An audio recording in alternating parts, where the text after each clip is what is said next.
Hi guys, welcome back to my channel. അപ്പോൾ നമ്മൾ ഇന്ന് ഉണ്ടാക്കാൻ പോകുന്നത് വീട്ടിൽ തന്നെ നല്ല സിമ്പിളായിട്ട് ഉണ്ടാക്കാൻ പറ്റുന്ന ഷവർമ്മയാണ്. അപ്പോൾ നമുക്ക് എങ്ങനെ ഉണ്ടാക്കുന്നത് കാണാം. അപ്പോൾ നമ്മൾ ബോൺലെസ് ചിക്കനിലേക്ക് ഇത്തിരി ഉപ്പ്, മുളക് പൊടി, മഞ്ഞൾപ്പൊടി, സോയാ സോസ്, ഇത്തിരി നമുക്ക് ഷവർമ്മ മസാലയും, എന്നിട്ട് ഇതൊക്കെ പാടിയിട്ടിട്ട് നമുക്കൊന്ന് കുഴച്ചെടുക്കാം. നമുക്ക് എല്ലാം കൂടി നന്നായി കുഴക്കാം. അപ്പോൾ നമ്മുടെ ഇത് നന്നായി കുഴച്ചെടുത്തിട്ടുണ്ട്. ഇനി നമുക്കൊരു 10 മിനിറ്റ് റെസ്റ്റ് ചെയ്യാൻ വെക്കാം. എന്നിട്ട് ഇതൊന്ന് പൊരിച്ചെടുത്തിട്ട് വരാം. ചട്ടി ചൂടായിട്ടുണ്ട്. ഇനി നമുക്ക് ഇത്തിരി ഇതിലേക്ക് ഓയിൽ ഒഴിച്ചു കൊടുക്കാം. അപ്പോൾ നമ്മുടെ റെസ്റ്റ് ആയ ചിക്കൻ ഇവിടെ റെഡി ആയിട്ടുണ്ട്. ഇനി നമുക്കിതൊന്ന് പൊരിച്ചെടുത്തിട്ട് വരാം. അപ്പോൾ നമ്മുടെ ഇതൊക്കെ റെഡിയായി വരുന്നുണ്ട്. അപ്പോൾ നമ്മുടെ ചിക്കൻ ഇവിടെ പൊരിച്ചെടുത്തിട്ടുണ്ട്. ഇനി നമുക്ക് സവാള ഒന്ന് ചെറുതായി ഈ ബാക്കി ഒന്ന് ഓയിലൊന്ന് വഴറ്റിയെടുക്കാം.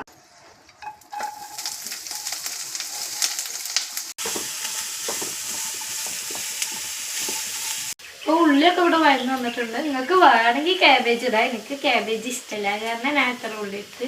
ഇനി നമുക്ക് ക്യാപ്സിക്കം ഇട്ട് കൊട്ടി കൊടുക്കാം. അപ്പോൾ ഒന്ന് വാടി വന്നിട്ടുണ്ട്. ഇനി നമുക്കൊരു 1/2 ടീസ്പൂൺ ഗരം മസാല ഇടാം.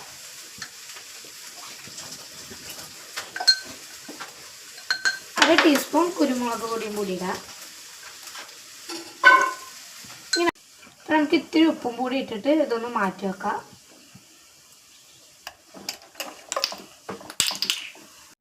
ഇനി നമുക്ക് അതിന് ആവശ്യമുള്ള മയോണൈസ് ഉണ്ടാക്കാം. അതിനായിട്ട് ആദ്യം പുഴുങ്ങിയ മുട്ട, ഗാർലിക്ക്, ഉപ്പ്, ഇത്തിരി നാരങ്ങ നീരും. ഇനി നമുക്കതൊന്ന് അടിച്ചെടുത്തിട്ട് വരാം. അപ്പോൾ നമ്മുടെ അടിച്ചെടുത്ത മയോണൈസ് ഇവിടെ റെഡി ആയിട്ടുണ്ട്. ഇപ്പോൾ വഴറ്റി വെച്ച ഉള്ളിയിലേക്ക് നമുക്ക് ചിക്കൻ ഇട്ട് കൊടുക്കാം.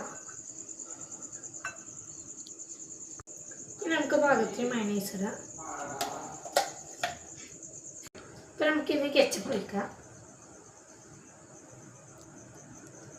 നമുക്കിതെല്ലാം കൂടി നന്നായി മിക്സ് ചെയ്യാം. അപ്പോൾ മിക്സായി വന്ന മസാല നമുക്ക് കുബൂസിലോ അല്ലെങ്കിൽ പൊറോട്ടയിലോ ഇട്ടിട്ട് മറക്കാം.